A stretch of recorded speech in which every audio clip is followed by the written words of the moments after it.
Welcome to టీవీ20 news. బులెటిన్ల ముందుగా హెడ్లైన్స్.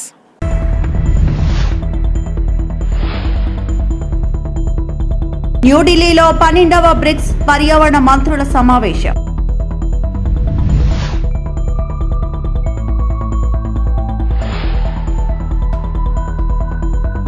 బీసీలకు 34% రిజర్వేషన్లపై ఏపీ కేబినెట్ కీలక భేటీ.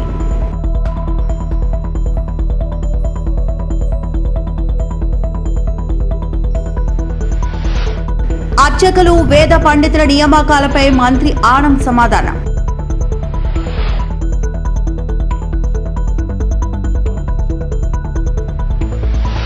దేశ రాజధాని న్యూఢిల్లీలో 12వ బ్రిక్స్ పర్యావరణ మంత్రుల సమావేశం మంగళవారం జరగనుంది. 2026లో భారత్ చేపట్టిన బ్రిక్స్ అధ్యక్షతలో భాగంగా ఈ సమావేశాన్ని నిర్వహిస్తున్నారు. Building for resilience, innovations, cooperation and sustainability అనే థీమ్తో ఈ సమావేశం కొనసాగనుంది. కేంద్ర పర్యావరణ శాఖ మంత్రి భూపేంద్ర యాదవ్ అధ్యక్షతన ఈ సమావేశం జరగనుంది. పర్యావరణ పరిరక్షణ, వాతావరణ మార్పులు, సుస్థిర అభివృద్ధిపై బ్రిక్స్ దేశాల మధ్య సహకారాన్ని మరింత బలోపేతం చేయడమే ప్రధాన లక్ష్యంగా సమావేశం జరగనుంది. భారత్ తన బ్రిక్స్ అధ్యక్షతలో పర్యావరణ రంగంలో 4 ప్రధాన అంశాలకు ప్రాధాన్యత ఇచ్చింది. మొదటిది సుస్థిర జీవన విధానాల ప్రోత్సాహం, రెండవది ఆధునిక డేటా సేకరణ విధానాలతో అటవీ విస్తరణ, అడవుల సంరక్షణ, మూడవ ప్రాధాన్యతగా సర్క్యులర్ ఎకానమీ అంటే సమర్థవంతమైన వ్యర్థాల నిర్వహణ పద్ధతులను ప్రోత్సహించడం, నాలుగవ అంశంగా ప్రజల భాగస్వామ్యంతో సమాజ ఆధారిత సాంప్రదాయ పరిజ్ఞానాన్ని ఉపయోగించి వాతావరణ మార్పుల ప్రభావాలకు అనుగుణంగా చర్యలు చేపట్టడంపై దృష్టి సారించనున్నారు.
అమరావతిలో ముఖ్యమంత్రి చంద్రబాబు నాయుడు అధ్యక్షతన ఏపీ కేబినెట్ సమావేశం ప్రారంభమైంది.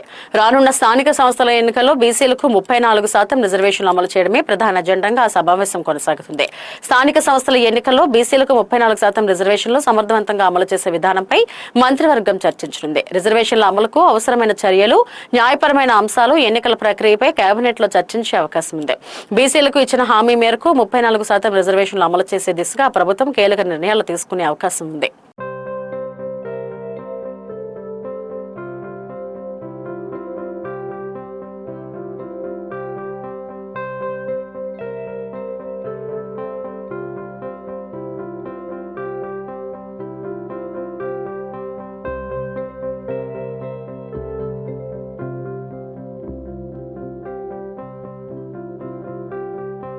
ఆలయాల్లో అర్చకులు, వేద పండితుల నియామకాలపై ఎలాంటి జోనల్ విధానం అమల్లోకి లేదని మంత్రి ఆనం రామనారాయణ రెడ్డి అసెంబ్లీలో స్పష్టం చేశారు. ఆదోని ఎమ్మెల్యే పార్థసారథి అడిగిన ప్రశ్నకు మంత్రి సమాధానమిచ్చారు. రాయలసీమ ప్రాంతానికి చెందిన ఆలయాల్లో అర్చకులు, వేద పండితుల నియామకాల విషయంలో అన్యాయం జరుగుతుందని, ఎలాంటి నివేదికలు ప్రభుత్వం దృష్టికి రాలేదని మంత్రి తెలిపారు. ఇటీవల భర్తీ చేసిన మొత్తం 344 పోస్టుల్లో 172 పోస్టులను రాయలసీమ ప్రాంతంలోని ప్రముఖ ఆలయాలకు కేటాయించినట్లు వెల్లడించారు. శ్రీశైలం, మహానంది, శ్రీకాళహస్తి, కాణిపాకం వంటి ప్రముఖ ఆలయాల్లో నియామకాలు వేద ఆగమ పరిజ్ఞానం, విద్యార్థులు ప్రతిభ ఆధారంగానే జరుగుతున్నాయని మంత్రి స్పష్టం చేశారు. ఇంటర్వ్యూలను కూడా వీడియో రికార్డింగ్ తో పారదర్శకంగా నిర్వహిస్తున్నామని తెలిపారు. జోన్ 4 పరిధిలోని ప్రధాన ఆలయాల్లో ఇంకా 147 పోస్టులు ఖాళీగా ఉన్నాయని, నిర్దేశిత నిబంధనల ప్రకారం వాటిని త్వరలోనే భర్తీ చేస్తామని మంత్రి ఆనం రామనారాయణ రెడ్డి హామీ ఇచ్చారు.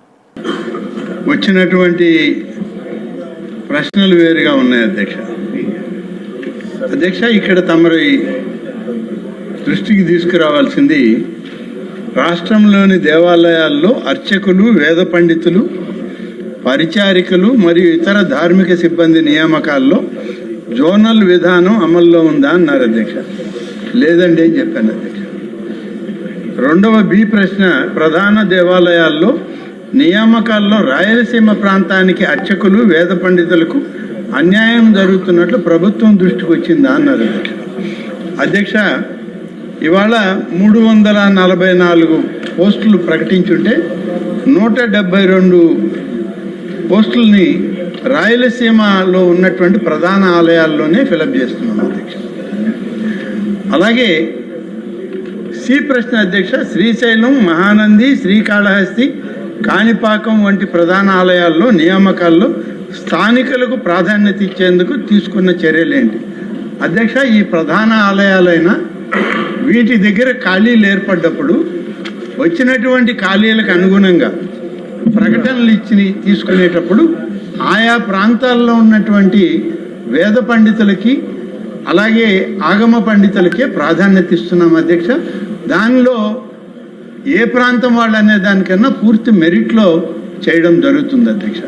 ఈ మధ్యకాలంలో ఒక 15 మరి అర్చకులు వేద పండితుల యొక్క పోస్టులు ఫిలప్ చేయాల్సి వస్తే దానికి రాష్ట్రంలో ఉన్నటువంటి ప్రధాన ఆలయాల్లో ఉన్నటువంటి ఆగమ పండితులను వేద పండితులనే కమిటీ సభ్యులుగా వేసి తద్వారా వాళ్ళ ద్వారానే ఇంటర్వ్యూలు జరిపి ఈ 15 మందిని సెలెక్ట్ చేస్తే అధ్యక్ష 1400 చిల్లర మంది ఇంటర్వ్యూకి వస్తే 15 మందిని సెలెక్ట్ చేస్తే ఎవరికి తీసుకోవడం లేదు అధ్యక్ష. 0.1, 0.2 మార్కుల్లో వాళ్ళని సెలెక్ట్ చేయాల్సిన పరిస్థితి ఏర్పడింది అధ్యక్ష. అంటే ఇవాళ వేద పరిజ్ఞానం, సంస్కృత మీద ఒక పట్టు ఇవన్నీ కలిగినటువంటి వాళ్ళు ఆంధ్రప్రదేశ్ రాష్ట్రంలో ఎక్కువగా ఉన్నటువంటి విషయాన్ని అది ప్రధానంగా మనం గమనించాల్సిన అవసరం ఉంది అధ్యక్ష. కాబట్టి చాలా కాంపిటేటివ్గానే ఈ సెలక్షన్స్ కూడా. తిరుమల శ్రీవారిని పలువురు ప్రముఖులు దర్శించుకున్నారు. మంగళవారం వేకువజామున క్రికెటర్ తిలక్ వర్మ శ్రీవారి సుప్రభాత సేవలో పాల్గొన్నారు. సినీ నటుడు గతేజ్ వెంకటేశ్వర స్వామిని దర్శించుకున్నారు. దర్శనానంతరం రంగనాయకుల మండపంలో పండితులు వారికి ఆశీర్వచనం చేసి స్వామివారి తీర్థ ప్రసాదాలను అందజేశారు. తాను నటించిన సంబరాల ఏటిగట్టు చిత్రం విడుదల తేదీ ప్రకటించిన నేపథ్యంలో తిరుమల వచ్చినట్టు తెలిపారు. సంబరాలు ఏటిగట్టు దానికోసం వచ్చాండి. సోమవారికి చెప్పుకొని ఆయన ప్రశస్తి తీసుకుందాం వచ్చాండి. మా షూటింగ్ అయితే పూర్తి అయిపోయింది. సో దానికోసం ఆయన ప్రశస్తి తీసుకుందామని చెప్పి వచ్చాను. థ్యాంక్ యూ అండి. నెక్స్ట్ జరుగుతాయండి. ఇప్పుడు డిస్కషన్ స్టేజ్లో ఉంది. ఇప్పుడు ఈ సినిమా రిలీజ్ డేట్ కోసం వచ్చాను. సో దానికోసం ఫోకస్ ఉంది.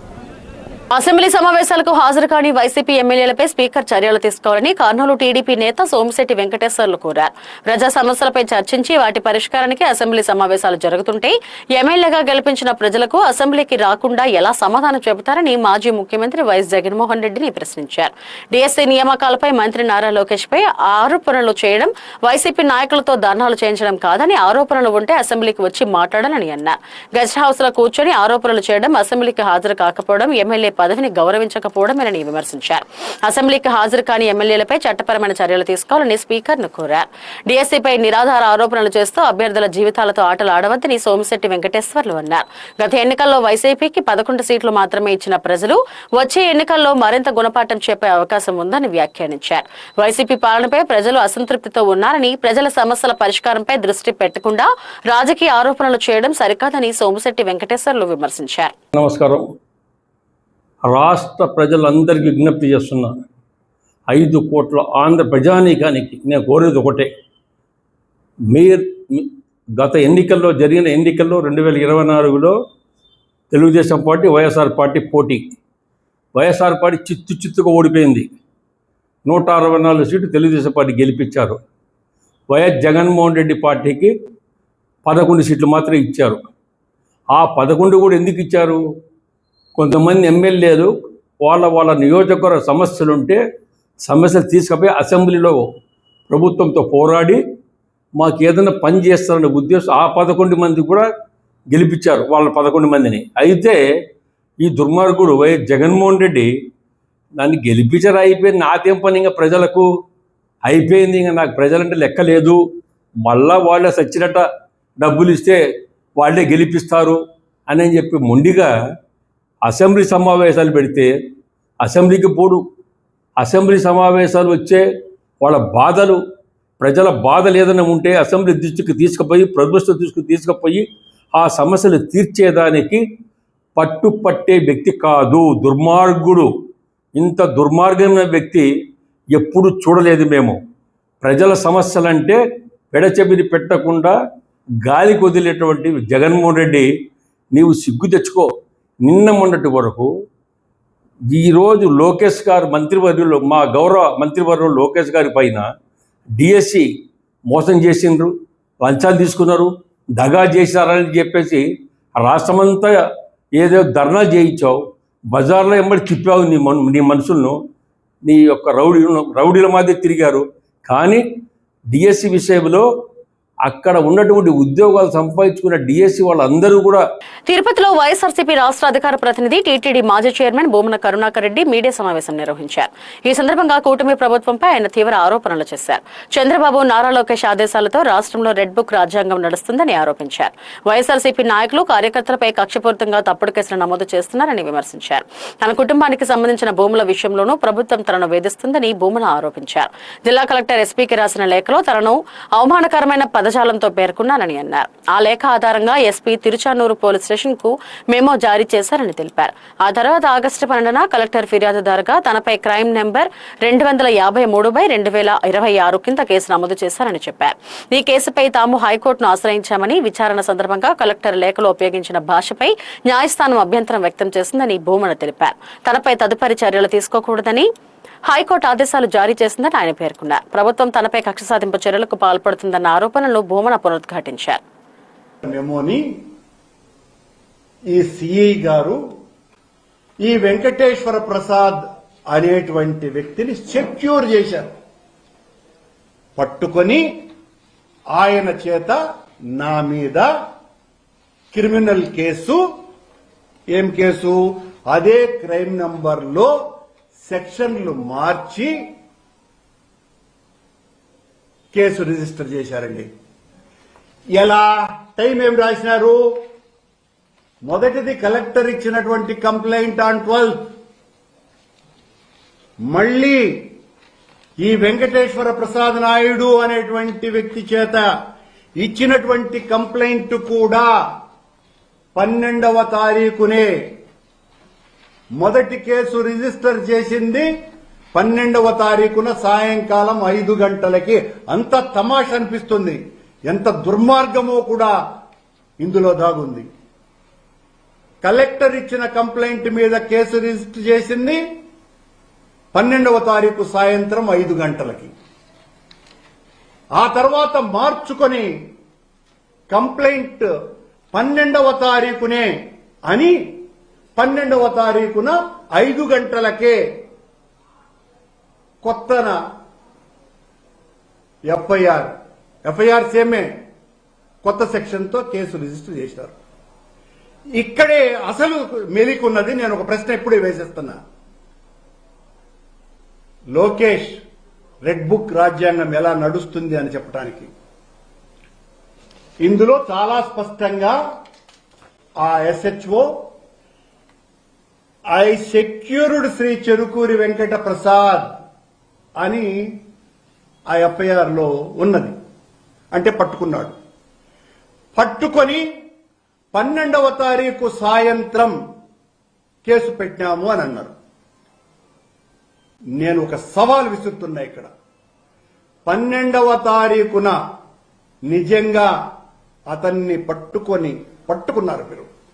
పట్టుకొని కేసు 12వ తారీఖు సాయంత్రమే రిజిస్టర్ చేసి ఉంటే తిరుచానూరు పోలీస్ స్టేషన్లో సీసీ కెమెరాలలో రికార్డు అయ్యుంటుంది. కనుక లోకేష్ కి నేను పోలీసు వాళ్ళని కూడా ఏమైనా, పోలీసు వాళ్ళు పూర్తిగా పాపం ఆ ప్రభుత్వానికి లొంగిపోయే పని చేసినారు కాబట్టి ఛాలెంజ్ విసురుతున్నా. ఆ సాయంత్రం 5 గంటలప్పుడు అతను వచ్చినట్టుగా సీసీ కెమెరాలలో బయట పెట్టగలరా? కానీ మాకు పోలీసు వాళ్ళు ఎంత మతలబు లోకేష్ ను అనుసరించి చేస్తారో మేము అంతే నిఘాతో పనిచేస్తాం ఒక రాజకీయ నాయకుడిగా. ఆ time welcome to D66 Telugu news. తెలంగాణలో భూమి లేని ప్రతి పేద కుటుంబానికి ఎకరం భూమి అందిస్తామని తెలంగాణ రక్షణ సేన అధ్యక్షులు కల్వకుంట్ల కవిత ప్రకటించారు. తెలంగాణ రక్షణ సేన అధికారంలోకి వస్తే భూలక్ష్మి పథకం ద్వారా భూమి లేని ప్రతి పేద కుటుంబానికి 1 ఎకరం భూమిని పంపిణీ చేస్తామని తెలిపారు. తెలంగాణ సమాజంలో గుణాత్మక మార్పు రావాలంటే పేదలకు భూ పంపిణీ జరగాల్సిందేనని కవిత అన్నారు. సామాజిక న్యాయం కోసం టీఆర్ఎస్ ప్రతిపాదిస్తున్న విప్లవాత్మక పథకమే భూలక్ష్మి అని పేర్కొన్నారు. భూమి లేని ప్రతి పేదింటి కుటుంబానికి ఎకరం భూమి అందించి వారి ఆత్మగౌరవాన్ని నిలబెట్టడమే తెలంగాణ రక్షణ సేన లక్ష్యమని స్పష్టం చేశారు.